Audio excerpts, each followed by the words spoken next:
Hi guys, you know the face, you know the name, Bobby here, back again with another episode of the No Beef podcast with another special guest today. I have to say I'm quite excited to hear this person speak.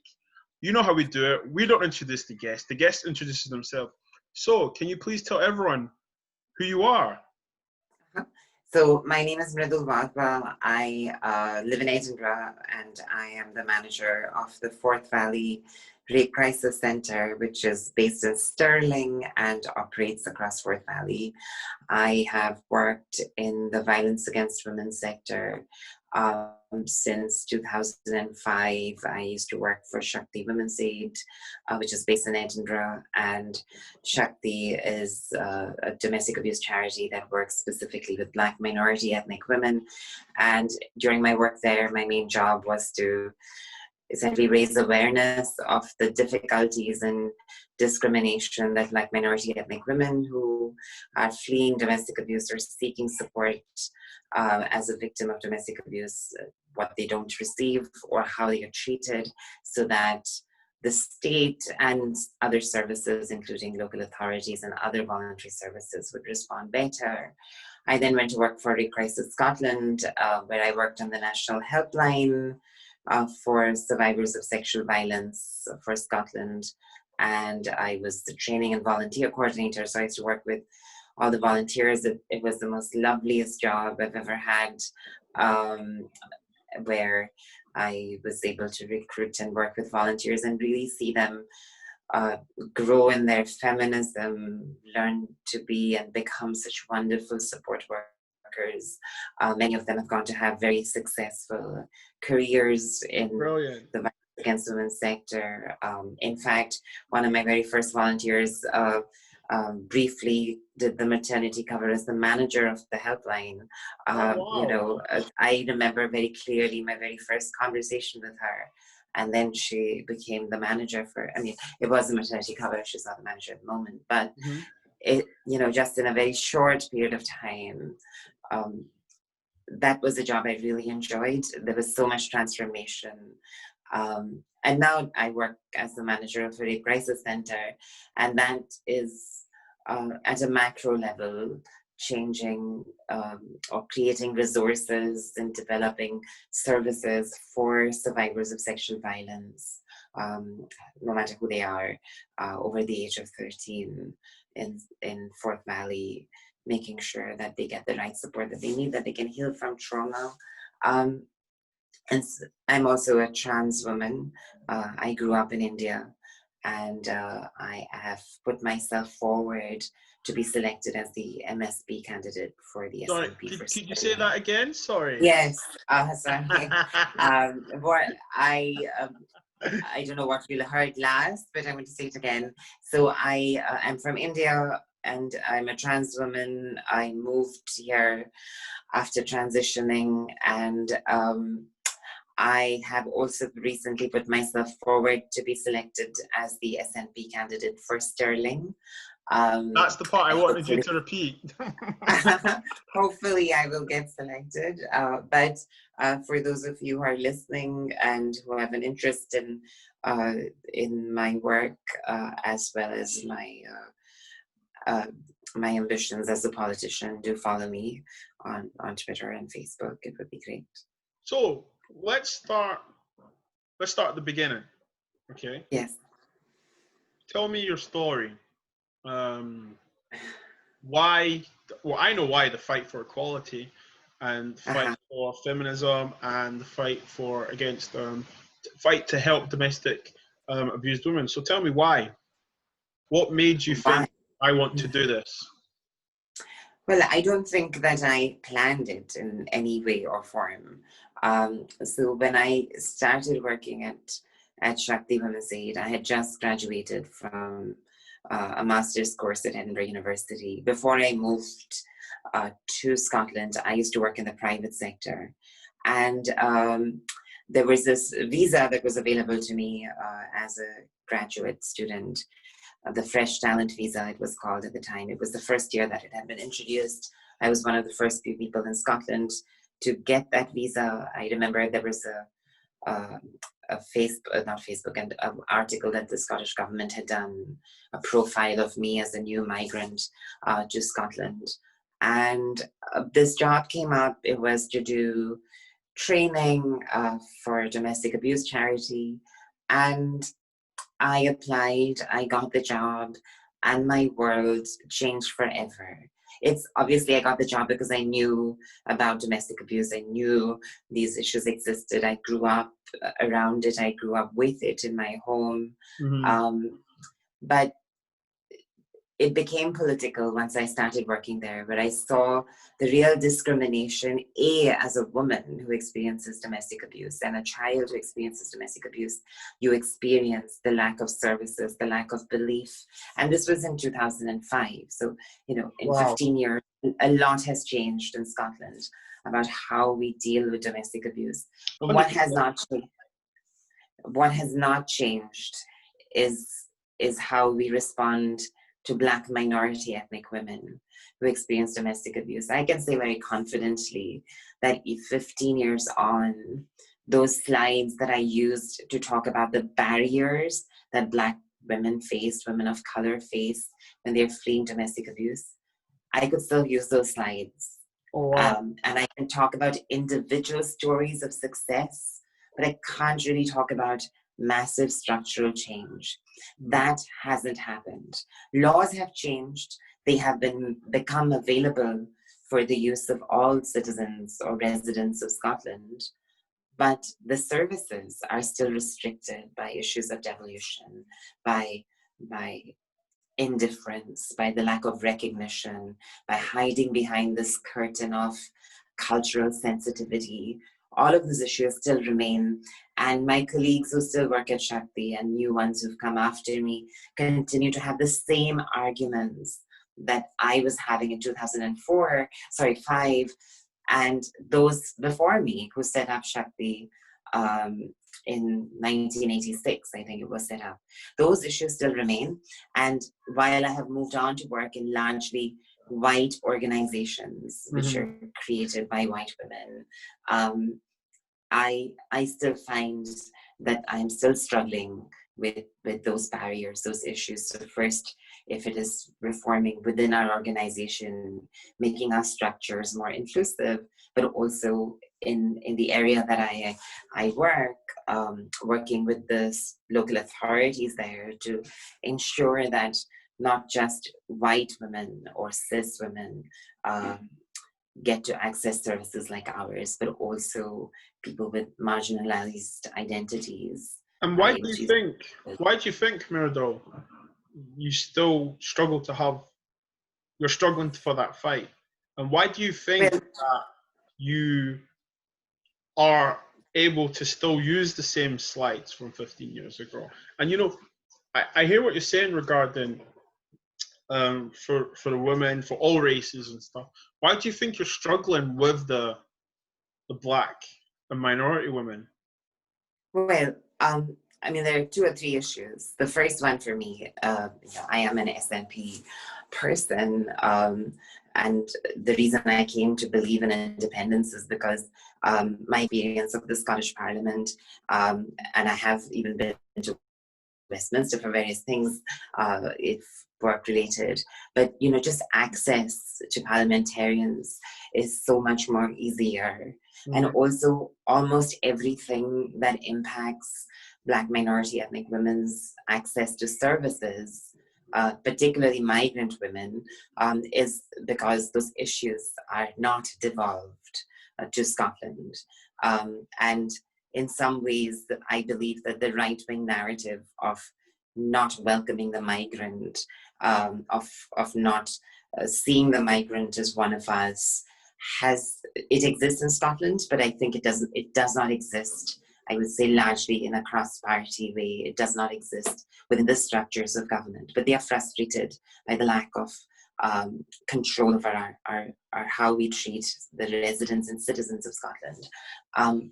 So that was always a challenge, the issue of no recourse to public funds. So very briefly, no recourse to public funds is when someone migrates to Scotland, usually until recently from outside of the European Union, and now after the 31st of December, if you're coming in from after Brexit, if you're coming in also from the European Union, you will be subject to immigration control. So if for any reason you experience a loss of job, homelessness, a significant illness that doesn't allow you to work, you will not be entitled to any of the welfare, the devolved benefits, or the reserved benefits like universal credit or disability living allowance or whatever it is, because of your immigration status. And that is the first hurdle for any woman of color, no matter whether she is an immigrant or not, because we are responding to your voice, we are responding to your color of your skin, where the first question we are asking you is, what is your immigration status? Because as soon as we know what it is, then what we can offer you changes. So that was one big issue. The second issue is there is absolutely no political influence of minority ethnic communities in Scotland. We do not have representation. We do not have representation in leadership. What is the leadership of city? I'm going to pause you there. Mm-hmm. Right. Yes. We don't have any Black people or any BAME people in leadership, roles. Okay. I've noticed that. So I want to ask you, why is that? Why do you? I think I know why, but I'm just a regular guy. You know, I'm just a guy who's trying to fight for change and equality.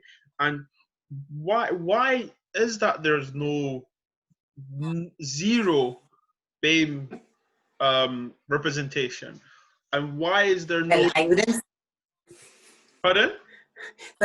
So I wouldn't say there is zero representation. I think there is representation. Well, I don't know. But it's not enough. This is what I'm saying to you, Mridul. I don't know. Yeah. You know, I'm talking to you. I'm saying from what I know, I don't know. So who says the next guy? So, you know. Okay. So it would be unfair to say that there is zero representation. Okay. When I say no, it means that there is not enough representation. Okay. So there are individuals like us who would probably fill a classroom in a primary school, who will have some positions of power. So in some ways, you know, as a manager for a crisis center, I have a position of power. Influence is pretty limited. And I am frustrated that there are often not other voices who are speaking like me in the meetings that I go for. Both Anas Sarwar and Hamza Yusuf spoke very clearly about that in the Scottish Parliament. Why are they not? I mean, the issue is structural. So recently, I speak in stories and examples. So recently, the school that my children go to, there was, the Edinburgh City of Edinburgh Council will not call it a cut, but it was a cut to their EAL service that was being proposed, and it was a redesign of the EAL service. Okay. Now, in that whole redesign and the reduction of ES service in one of the most diverse schools in our city, which has a very high transient population of migrants because of where it is located in the city, there's a high number of people from different parts of the world coming into Edinburgh, settling there. So you would compare it to, sort of Dalry area, Corky area. And when this cut came in, it was said it was about fairness, about redistributing resources, English as an additional language resources, about fairness, and that there was a pilot project. Now, I'm not a teacher, so I can't comment on the effectiveness of this new way of working. Yeah. But what we did protest was that you have, without consultation with parents who are affected, without real consultation of the school, without any real effective equality impact assessments, you've made a change and expected this largely diverse school where most parents are unaware of their rights, unaware of how to challenge the system, because many of us, including me, come from countries where or cultures, even if you're born here, we don't often see our families and family members being able to participate in political life to change the system. Yeah. Now, that is not because minority ethnic people are not participating in political life. It's because we have been locked out of it for so long. And it is only our young, who are not so young, but our young people who grew up here, who are changing that narrative, who are becoming more vocal and more political. But this system was not built for women. The system of Initially, politics, the yes. system, the structures was not built for people of color. So we've had to force our way through in. So sometimes it was by wearing the mask of the majority. So you make yourself smaller so that you sneak in through the door, and then if you have the opportunity, you then grow into yourself. But to gain that opportunity, we are often, and I've seen that often, we are often either doing it or advised to appeal to the masses. But if the masses are those who do not recognize our struggle, because our struggle is not taught about, our struggle is not discussed. The discrimination that we experience right from the cutting of an EAL service, which many parents thought it did not apply to them because their children spoke English as a first language. And we were like, well, actually... For the people that are watching, can you just, I know ES services is abbreviated, but can you just let them know? Yeah, so ES services, English as an additional language, and it's a useful service used to support children, and I would stress that families, because that's how it also works. I've seen it work effectively, but also the teachers to work with children who don't speak English at home as a first language, or have recently migrated, or their understanding of the education system or their parents' understanding of the education system has come from elsewhere. So they can be used in a number of ways. That's how it was used effectively in our school. And so when those cuts were being made, we argued that it was not done properly, not consulted properly, but also we had to argue with those whose children did not have that need, but who were largely white, Scottish families, that when the burden increases to provide for the additional needs of some of the children in class and the teacher, the focus then shifts away from all children. So, if there is equality, it's not because someone is losing out, it's because we all are gaining. And we took that argument to the City of Edinburgh Council. And they, through the committee's process, we had a petition, it was in the news, and they listened to us. And they restored what they had cut quite so suddenly, with a much better plan of transitioning to this new model. And that, of course, is up to the educationalists. We are not teachers. We just wanted it to be done fairly so that it did not disadvantage Black minority ethnic children in primary school, because that disadvantage would walk with them through their life. Yeah. And I must say, wow. And just listening to you, I'm learning as well, and I think every day we do learn, because what you said something there that our story isn't heard, our story is never spoken about, our struggle is never spoken about. And I went to primary school here, I went to secondary school here, and you're right, it's not. We are never spoken about. We are spoken down to, but never spoken about. I also feel like we are sometimes social experiments. We are also used in examples and stuff, but I feel 2020, so much has happened in 2020, but I feel like the narrative is changing. It's becoming a new normality and so on. I want you to, I work for the City of Edinburgh Council, you know that, and in 10 years' time, where do I want to be? I don't know, chief executive. I want to be the first Black chief executive of the City of Edinburgh Council. I want to be the first Black leader in the council. I don't know. Who knows? You know, why not? And I think what gives me that kind of motivation or drive is when I do hear people like yourself speaking.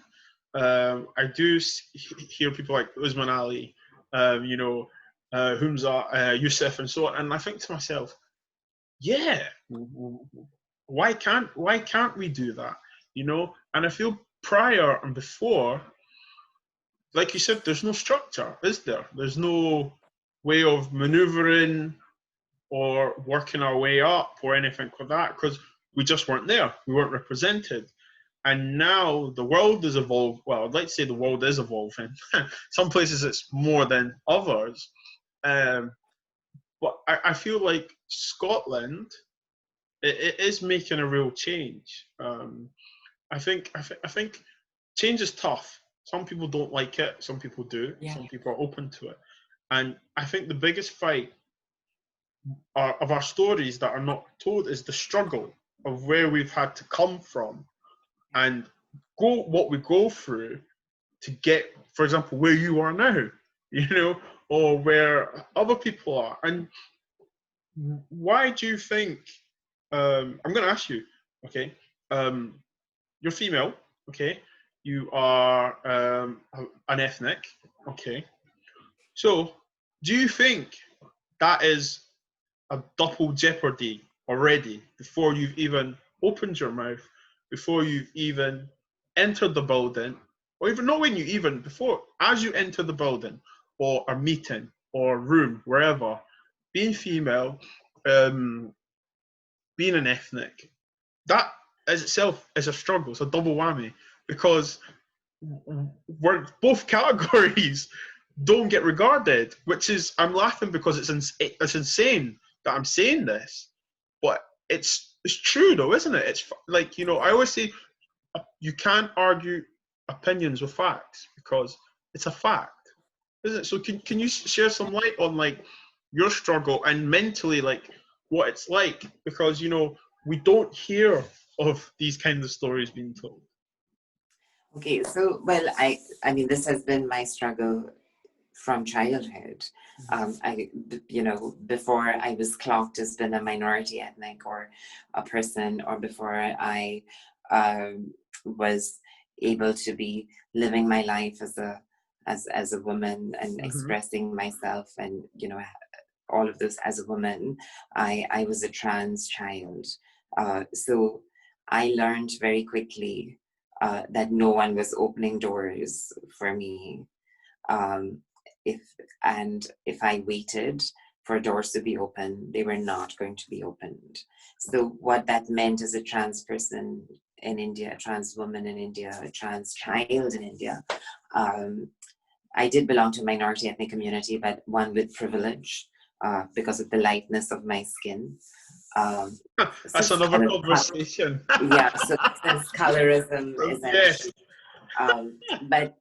But I learned that A, there are always good allies, and B, I learned fearlessness. Like you walk into it doesn't mean that I don't experience fear or that I'm not fearful or you know scared. It's just that you have to recognize it and embrace it and be fearless about it. So as an individual, I learned that, and I think that helped me get to where I am as an individual.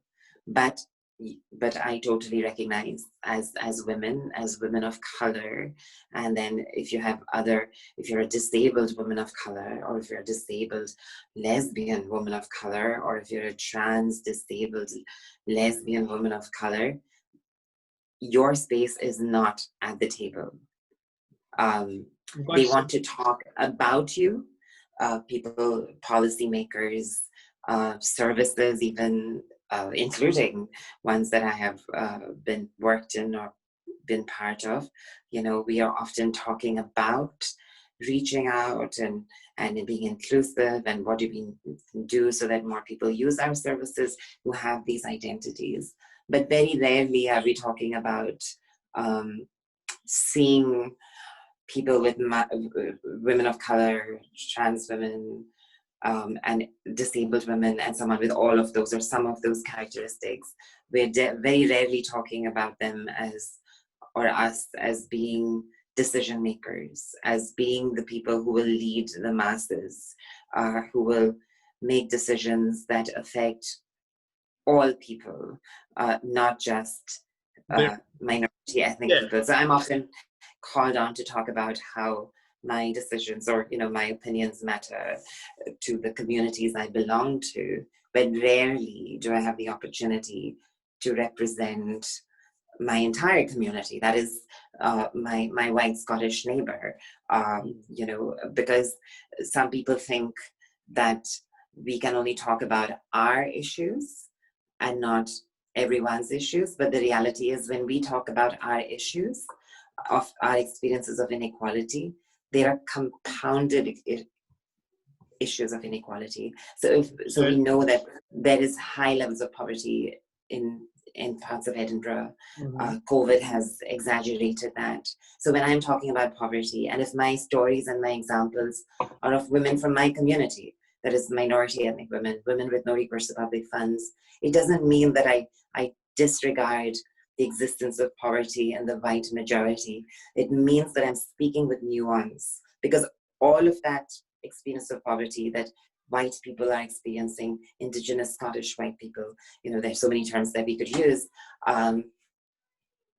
so are Black people, so are disabled people, but they are exaggerated by these additional barriers. So often the challenge we have as women, and women of color, or any other protected characteristic, is that people think we are only talking about ourselves.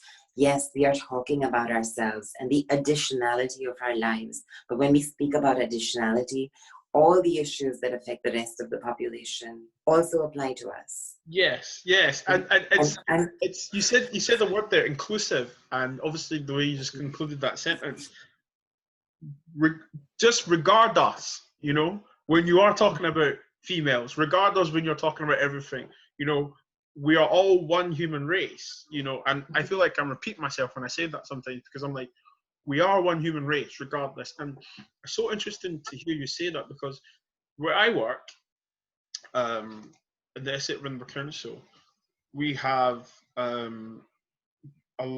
inclusiveness, like we have different networks. We have the LGBT, we have the BAME, we have the BME, we have the Women's Network, we have the Disability Network. Please forgive me if you're watching if I forgot about your network, but we have so many different networks where we actually come together and talk and chat and discuss stuff. And for me, because the reality is that when all of you talk together, we are no longer the minority. We are the majority. I feel like you're stealing my lines, Mridul. Well, that is solidarity, clearly I'm not an original thinker, what I'm saying has been said before, and will be said again. Exactly. And it's when I sit in these meetings and stuff, I smile to myself, I'm like, I'm not the only different one in this room. Like it's and like what is that I always say this is that, like, we are not the problem. We want to be a part of the solution, and being a part of the solution is bringing everyone together and talking. Sometimes it's not as easy as that. Let's be honest. But when we can be heard, we should speak loud. And I can only salute where I work, my workplace, because they are working really hard to change things. They are working really hard to regard and acknowledge and respect. And the new policies have came out and stuff, but the message is very, very firm and strong. Inclusiveness, and it was a proud moment for me when I sat in one of the meetings and I was like, wow, I'm with the LGBT network, I'm with the Disabilities Network, with the Women's Network. I'm like, wow, like a few months ago I didn't even know anything about this stuff. But this is what happens when people, when things evolve, when people instigate, ignite stuff and ignite change and want a solution. And I look at you and I think to myself, wow, like, okay, like, like, where do we stop? Where do we end? And I think to myself, I salute you, because I'm just thinking, when we talk about people's stories and we talk about how hard we've had it, but like, I'm just a black guy, like, I, I'm black and male, so like, when I say that, I mean, like, there's certain places where, oh, he's black, but I'm male. But for females, it's so hard, to be accepted, to be regarded, then to be respected, and to be acknowledged. So I salute you in all you're doing. I'm with you 100%. Seriously, definitely. Like, I think what you're doing is remarkable. Going on to that, what's your thoughts on obviously I know you're going up for election and stuff. What's your thoughts on more people from our communities coming forward to? I think this year, I mean, I can only speak for the SNP, and it is amazing that so many people of color from all kinds of backgrounds across the length and breadth of this country have put themselves up for selection as the candidate. And so many women. I would say that some of that is because of encouragement and the setting up of structures within parties. I can speak for the SNP, within the SNP, that supports and encourages our spaces, for Black, Asian, minority ethnic people, or LGBT people, disabled people. We've set up networks, groups.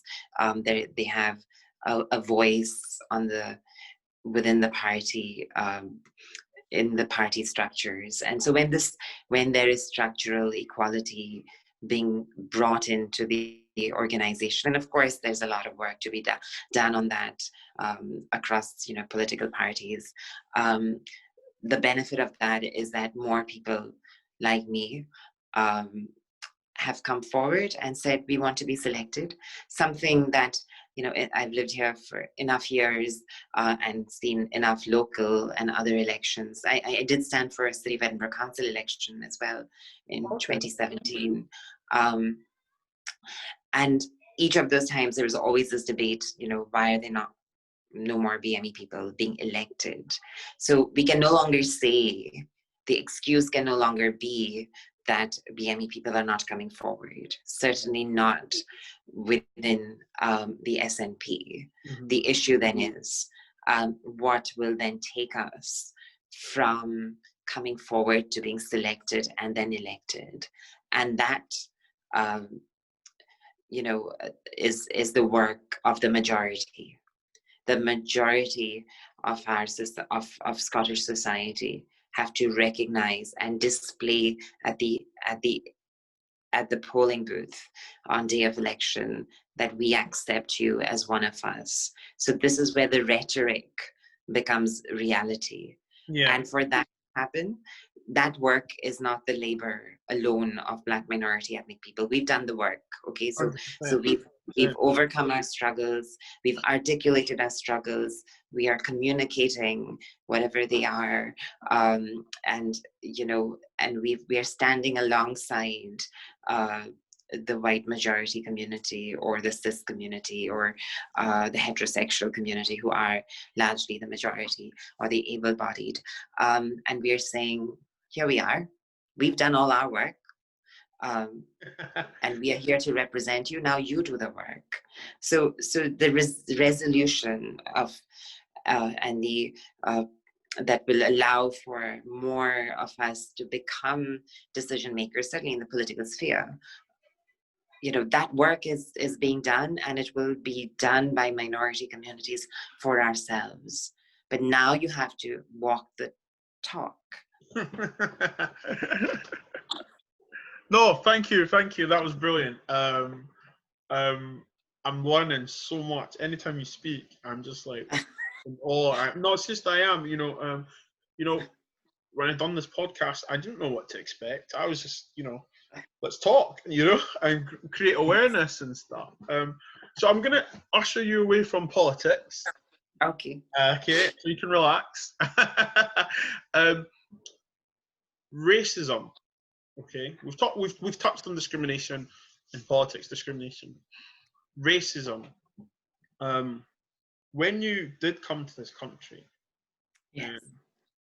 what was the level of racism you received, and what was the scenarios? So, in many ways, I was protected from like the on-street racism because I was a light-skinned, almost sort of European-looking, attractive young person. Okay. So it was more sexual harassment that I would say I experienced. Oh, really? Which was racialized as soon as somebody knew that I was Indian or whatever. So most of the time it is like microaggressions. In terms of my career, so I worked within the minority ethnic women's organization. So everyone I worked with was almost, most of them were immigrants, most were women of color. And so the racism I experienced was the actual structural racism of not being able to access services for survivors of domestic abuse I worked with, and then even me. So I have two adopted children, and for my first child, the adoption process took almost 6 years from the day that we made contact with the local authority to the day that my child was placed with me. And that delay, one would have thought, would have been their prejudice because of me being a trans woman, but it was entirely systemically built in, their refusal to approve us and place a child with us because we did not have permanent residency in the United Kingdom. So my pregnancy, in inverted commas, you don't get pregnant when you're adopting, but like that whole process was longer than an elephant's pregnancy, which is 2 years.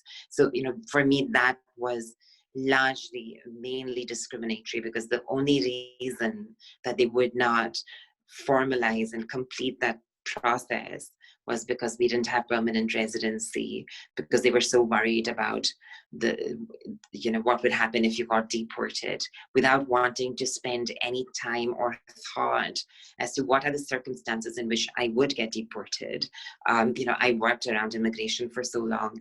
My explanation, my suggestion, go and speak to an immigration lawyer, take advice on what you're telling me is going to stop from getting adopted, get some reassurance. No, that was racist, deeply, deeply racist.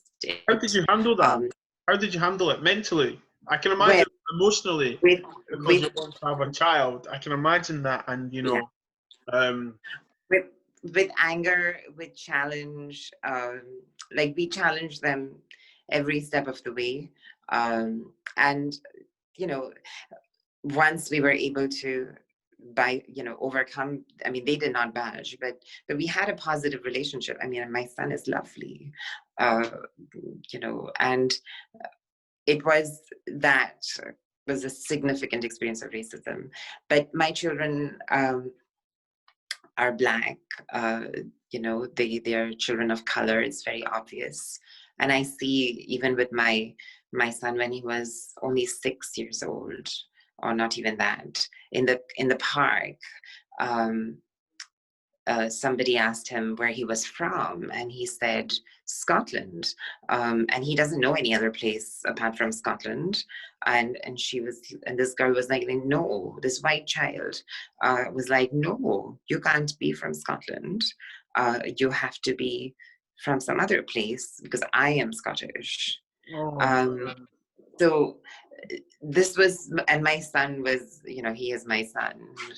He was like, oh, fuck off. And, so not in those words, but he was not standing for it. Good for him. And then, other aggressions on the bus. I remember once being called a Paki, and with that, if I was on my own, that would have not been my experience, because they don't clock me as that. but because I was with my son, and then having to report that to the police. And then once, while walking on the street, a child, again, I was in a sari, I was going to the Scottish Parliament to speak at it, at an event there. And I was walking from the train station to this Parliament in this really beautiful sari, I have to say. And this child from a party bus, he must have been like 14, screamed at me, go back to India. But at least he knew his culture, right? You know? So in some ways I was like, oh, well, you've learned, right? You didn't, send me to a country where I don't wear a sari. But it was these on-street aggressions, I did not experience till I was seen or clocked as someone who was different because of who I was with, my children, or if I wore a sari, and I wear saris most of the time. But the women I worked with, they experience it every day. Hijab wearing women, women whose first language is not English. You see it within organizations who don't have a budget for an interpreter. You see it when the state will demand that you learn English or speak English fluently to gain citizenship, to gain residency. I mean, the question I ask always is that so many people from Scotland, from the rest of the United Kingdom, go and live in Europe, and they don't speak a word of those languages, and they have successful lives. We have a history of migrants. Some of us are descendants of those living in Scotland who build successful lives without fluent English, whose residency or refusal of residency in this country is not determined by the fluency of their language. I mean, the issue is imperialists who I somehow are back in Westminster, the East Indian Company type colonialists ruled the world without learning any of our languages. And yet our citizenship, our ability to participate is based on the tone of my language, the accent, the sound I make, if I can say something in a very Scottish way or not. That is still those experiences of prejudice. When someone tells me, "Oh, you speak English so well. Where did you learn that?" Or all this, these sort of microaggressions. I mean, they don't really. I can't say that apart from my significant experience of not being able to adopt when I wanted to adopt. Most of them are microaggressions, but that is not the reality for many, many people I've worked with, many people in my life. Yeah. And the reason I'm smiling is because, like I said, facts and opinions, you can't argue a fact over an opinion. And just all the scenarios you're talking right there of people from here going abroad or overseas and having a very perfect life, not learning the language of the country they are in, it's facts. I know I have 2 friends that work abroad. Don't speak one word of the language that the countries they reside in, and they work perfectly fine. So it is interesting. It is interesting. What breaks my heart is obviously when someone says where you're from. I remember growing up and getting that question probably every day. Where are you from? Where are you from? Part of me used to think, why do you care? What's it going to do for you with the rest of your day? So, I was born in Nigeria. In Abuja, the capital. So I'm Nigerian. Yes. I must have lived in Nigeria for 3-4 months. Then I moved to London with my parents. So, I'm all for my culture. I know about my culture and stuff. But, when I go on holiday or someone says to me, I'm like, oh yeah, like I'm from Scotland, but I'm originally Nigerian because that's where I was born. And like people say to me, yeah, I had one person say, you sound like you're from Perth. I'm like, oh, this is when I was like in my young adult years, when I was like in my early 20s, and I was like, Perth, okay, that's a new one. And I lived in Kilsyth, and I used to have a Glaswegian accent, you know, which, do you know what, kicks in sometimes when I go see my friends from Glasgow and stuff. But what I'm trying to say is that, like, when you get asked, where are you from? In my head, I'm thinking, you're only asking me that because I'm black. You're not asking me that because you think I'm from Livingston, or you think I'm from Kilmarnock, or you think I'm from Inverness. And I think some people are nosy, and some people are curious, and some people just don't know. And the amount of expressions I've seen, like, yeah, I'm from Scotland, and like, and you get the word really, and I'm like, Yeah. yeah, 100%, you know, yeah. And I get that a lot when I'm abroad as well, and when I'm with my wife and our son, and they say to her, "Where you from?" We're from Scotland. And do you know the funny thing is, right? This is so interesting. When I'm abroad and I talk to other Scots, fantastic reception. They're like, "Oh, he's one of us." You know, "Oh, how you doing? How you doing, lad?" You know, stuff like that. And like, I've obviously football chat and stuff, you know. And then when a few years ago, when I go to places, they just look at my skin color. And it's weird where you can be in a different part of the world. You could be abroad, and fellow Scottish people, like, "Where are you from?" "Oh, I'm Scotland. I'm Scottish." "Oh, have a seat." Do you know what I mean? That warm reception. But when you are in Scotland, amongst other Scottish people, the reception isn't as warm as that. And I've never ever got that. But don't get me wrong, you know, it has evolved. It has 100% evolved. You know, I Yes. have many Scottish friends that are Asian, that are Southeast Asian, East Asian, who are white, who are black as well. So it does baffle me and stuff. And it's interesting to hear, because obviously I'm not from India. So I wouldn't be called, well, I have been called a Paki before.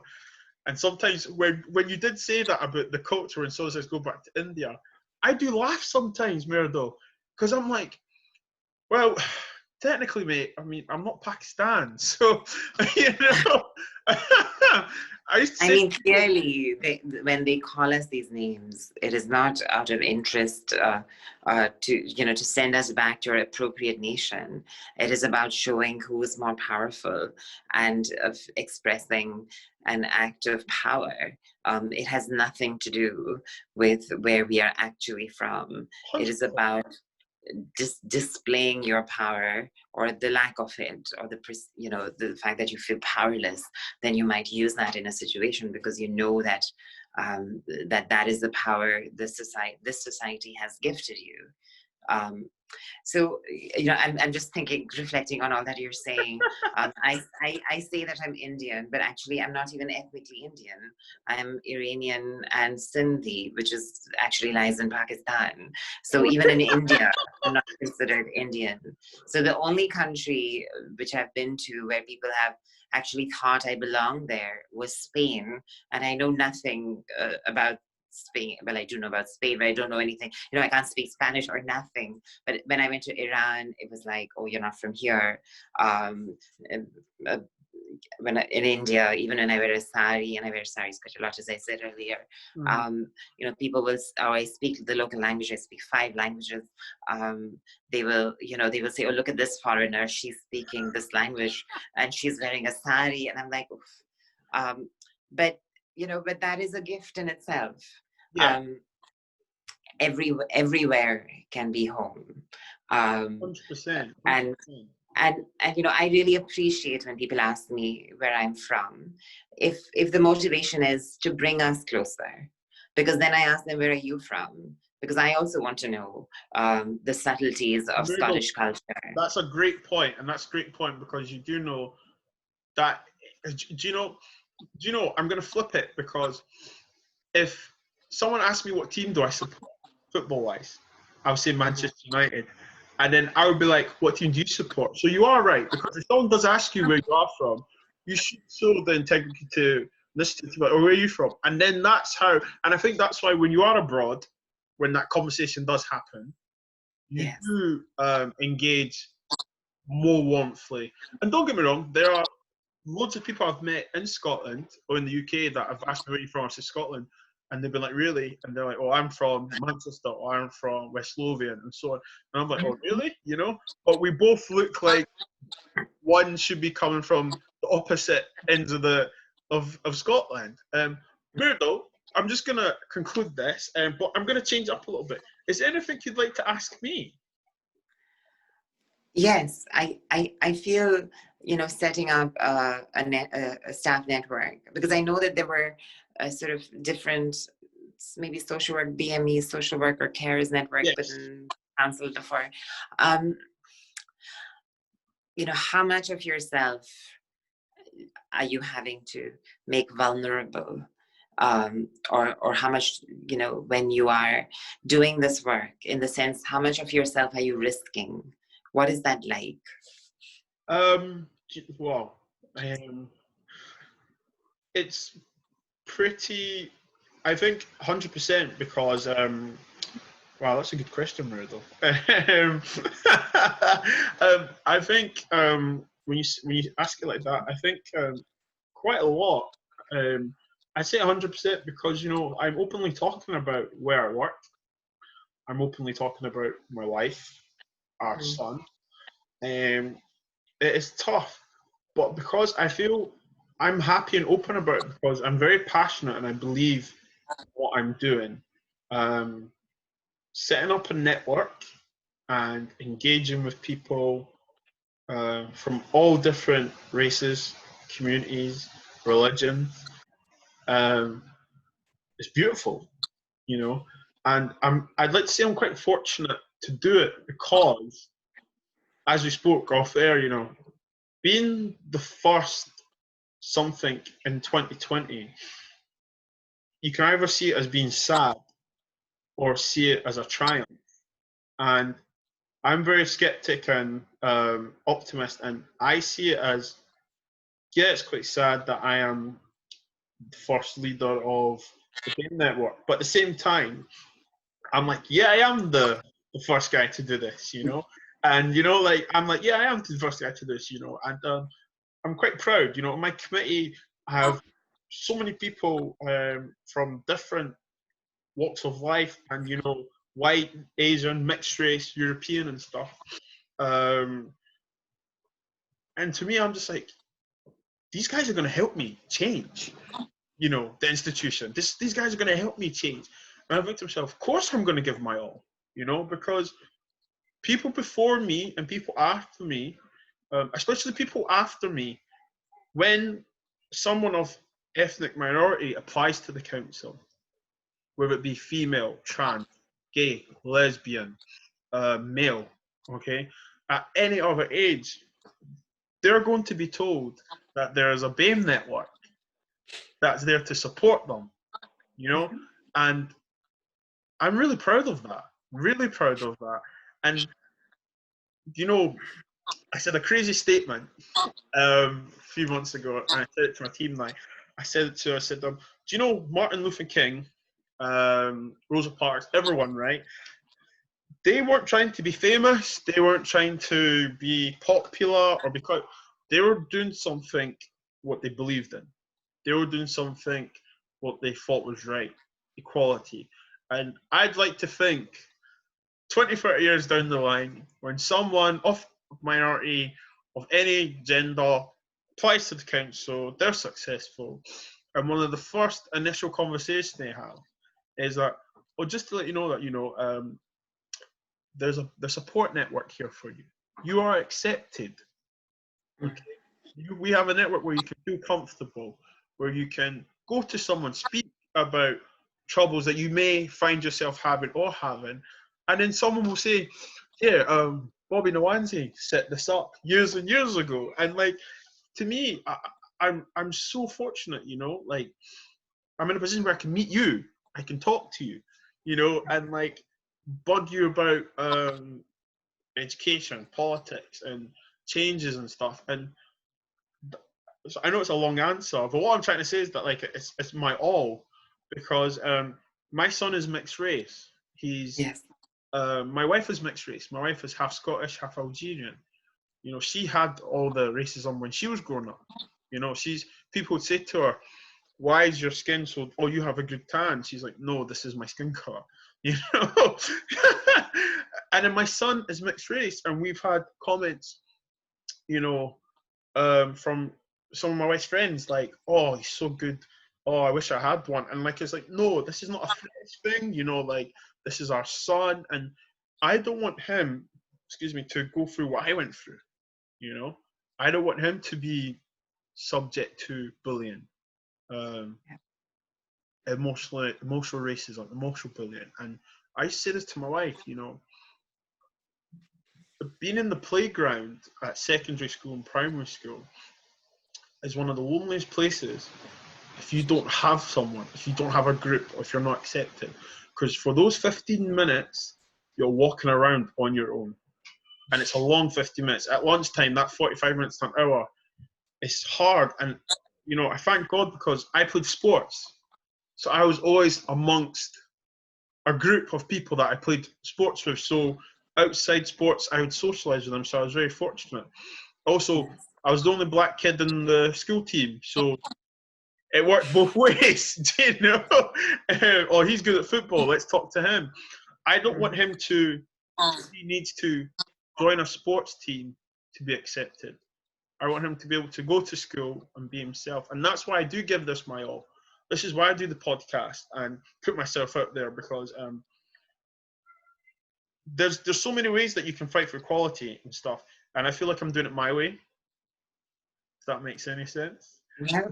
I mean, we have to do what sparks the fire in us. And Amen it looks different for all of us. Amen to that. Thank you so much for saying that. It was really moving.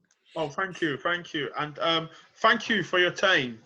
You're most welcome. Thank you for your time, and I appreciate, you know, you speaking to me and let me interview you, chat to you. I wish you all the success, and I'm very sure that we will be having more conversations because I have your number now. So, You're most welcome. Well, guys, that's another episode of the No Beef Podcast. Safe to say, between me and Mridul, there's no beef. So please watch, like, share, and listen. Thank you, everyone. Okay, bye-bye.